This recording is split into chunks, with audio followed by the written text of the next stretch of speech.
dañuy daal dikk si li nga xam ne que moo di mbiru Ismaïla Madior Fall moom nag Ismaïla Madior Fall def na benn ko sorti dikk na si nu mu gën a yaatoo si yenn si ay ponk yu ko gën a fasanti ko peut-être li gën a attirer attention sénégalais yi mooy les bracelets électroniques à hauteur de 6 milliards de nos francs. En tout cas, donc, contrat d'ation en paiement sur 9430 mètres carrés du TFE pour la construction d'un centre d'accueil pour enfants et d'un centre de surveillance pour bracelets électroniques. Les détails de l'enquête de la brigade des affaires criminelles qui coule Ismaïla Madior Fall mu nekk loo xam ni itam tey jii l'observateur dikk na si nu mu gën a yaatoo. Alors Arfan, tout d'abord peut-être Ismaïla Madior Fall peut-être jamono ji mi ngi dans le viseur mais nee na propose nañ ko 50 millions doo ko bañ en tant que le ministre de la justice est-ce que ko proposé Arfan ñu bàyyi ko muy dox noonu librement. Mais il a fait des aveux. Alors donc loolu est-ce que nekk infraction. C'est-à-dire non si ak kan moo ko proposé ak li tax yoon ak war yoon a deful liggéeyam. Voilà encore une fois ça va intéresser la justice. bëgg nañu xam kan moo ko proposé les 50 millions. moo tax ma ne la Ismaïla Madior Fall il a fait une erreur de communication. Je l'ai écouté franchement yow buñ la toppee ci lu mel noonu waroo wax ni que yow tu a été proposé 50 millions nga bañ waroo ko wax. C'est raison de plus encore pour la justice mu soxla la. Voilà, parce que justice bi bëgg na xam kan moo la proposer ces 50 millions yooyu nga bañ. Cheikh Gueye mais est-ce que aussi ma ñëw balaa nga ñëw. waaw ki ko propose la ñuy ñëw. mais kooku la ñu bëgg a xam. Cheikh Gueye nekk directeur général de la société technologie consulting service. sëxët bu njëkk bu l'Observateur nee na pour bénéficier des contrats Ismaïla Madior Fall m'avait réclamé la somme de 250 millions. Je lui ai fait une avance de 50 millions en espèces dans son bureau. En présence du directeur des constructions, Mohamed Anas El Bachir Wan. Mais quelque temps après, elle a insisté que je lui remette les 200 millions en espèces. Mais j'ai refusé du fait qu'il y avait des lenteurs dans la délivrance du bail. C'est pourquoi il m'a finalement restitué mes 50 millions tout en me disant qu'il va annuler le bail concrètement. D'après les confidences de Cheikh Gueye, le directeur général de la société technologie consulting service. Légui Cheikh Gueye ak Ismaïla Madior Fall qui a raison? Je te pose la question. Tu vois le problème? Ismaïla Madior Fall nee on l'avait may ma rek. Xam nga Ismaïla Madior Fall moo njëkk def sortie nee dañ ko proposer 50 millions en guise de corruption parce que man corruption laa ko jàppee. ku la proposer 50 millions nga bañ mooy moo maanaam daf la bëgg a corrompre yow nga bañ la tentative de corruption nga bañ nga éviter ko moom Ismaïla Madior Fall loolu la expliqué nee na dañ ko bëggoon corrompre ci 50 millions ci mouvement consulting bi nga wax ni Cheikh Gueye moom mu bañ mais Cheikh Gueye la version de Cheikh Gueye c'est pas comme ça Cheikh Gueye nee na Ismaïla Madior Fall qui lui avait réclamé 250 millions est-ce que dégg nga wax ji léegi les deux là qui a raison ah peut-être sénégalais ñoom mën nañu juger Ismaïla Madior Fall moo ne Cheikh Gueye moo ko proposé 50 millions mu bañ Cheikh Gueye nee na demul noonu de du loolu la demee de. moo ko laaj 250 millions. voilà moo ko 50 millions. voilà voilà mu ngi nii nag. voilà mu la ko jox. voilà Ismaïla de la ko 50 millions. voilà je vais annuler le bail. xam nga déjà gis nga seen këral ñoom ñaar. gis nga seen débat ñoom ñaar. Donc l'effet de la corruption mais l'effet de la corruption est là. Sous proposition. Non. Dans une corruption, Fallou, il y a un corrupteur et un corrompu. Ismaïla Madior Fall moo ne dañ ko bëgg a corrompre mooy Cheikh Gueye moo ko bëgg a corrompre avec la somme de 50 millions. moom 50 millions la wax moom Ismaïla Madior Fall.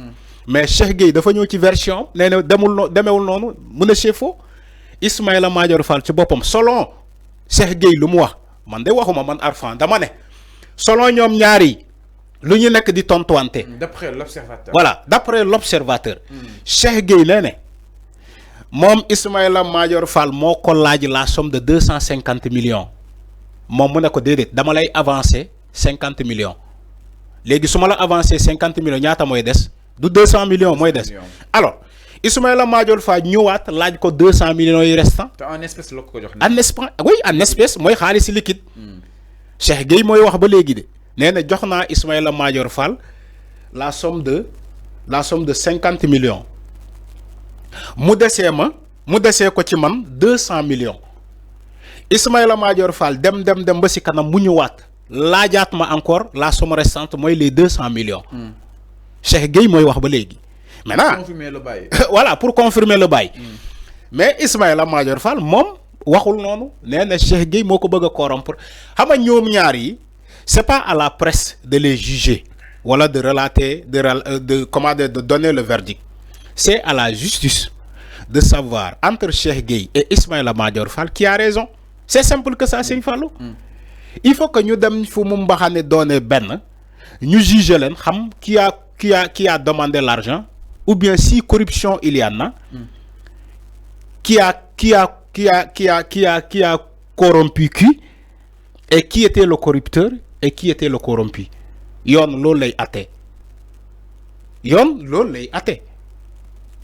Mais il ne s'agit pas d'aller dans la presse et réclamer et dire oui man Ismaïla Madior Fall gisuma xawma sa luñ ma topé parce que ce qu'il a dit néna mom bet nako trop. Ismaïla Madior Fall néna mom daf ko bet di fait que ñu né oui dañ ko wo au niveau de la haute cour de justice. Néna daf ko bet parce que mom il s'attendait pas à ça. Okay. Néna mom Ismaïla Madior Fall defu fi li tax ñi convoqué ko. C'est ce qu'il a dit. C'est sa version des faits. Sa convocation n'avait pas une raison d'être. N'avait pas une raison d'être. C'est ce qu'il a dit. Néna sa convocation n'avait pas une raison d'être. Mom convocation bi d'ailleurs daf ko bet. Il s'attendait pas à ça. Même si man yag na fi réclamer fi, néla que ça soit Ismaïla Madior Fall, que ça soit Antoine Diome, que ça soit Tanor Thiendella Fall, que ça soit ñeneen ak ñeneen. Ils devaient être convoqués parce qu'ils ont des comptes à rendre. Wax naa ko fi. Balaa tey ñuy convoquer Ismaïla Madior Fall. Man chaque jour ma wax ko fi ci plateau bi. Nee naa leen Ismaïla Madior Fall, il mérite une convocation. Alors, Antoine Diome, il mérite une convocation. Tanor Thiendella Fall mérite une convocation. El Hadj Issa Sall bi nekkoon CDC. ñooñu il faut que ñu convoquer leen. Pour nous rendre compte parce qu'on ne sait jamais si ils ont été corrompus qui le fait que nous avons saboté une administration. Ils ont saboté des administrations. Sabotage là. Une administration publique, service public, nga andi fa ay alkati ñi barikaté ba citoyen mënuñ ci dugg ci comment service public bobu mënuñ ci génn. Même un huissier de justice ñëw pour def constat nga sandi ko ci biti nga ne ko ci xaj. Ces gens-là méritent d'être convoqués devant la justice. Alors, exactement par rapport à Miru qui n'a jamais que modi Ismaïla Madior Fall, si Miru yon akwal que yon donc qui n'a jamais que modi Ismaïla nak japp na ni li nga xamné que modi sa convocation n'avait pas sa raison d'être dem au plus profond. Ki nga xam ne que moo di Madior dikk na aussi jàpp ne nag dinañ def seen kéem kattan neex daal si war a mën a li nga xam ne que moo di génn waaye itam mi ngi seetal boppam bu baax a baax jëm sa la nga xam ni itam ñu ngi koy daal di teggi ni si kawam Arfan alors mi ngi noonu par rapport ak mbiru ki nga xam ne que moo di Madior ñu daal ñëw itam si leen mbokk yi ginnaaw loolu du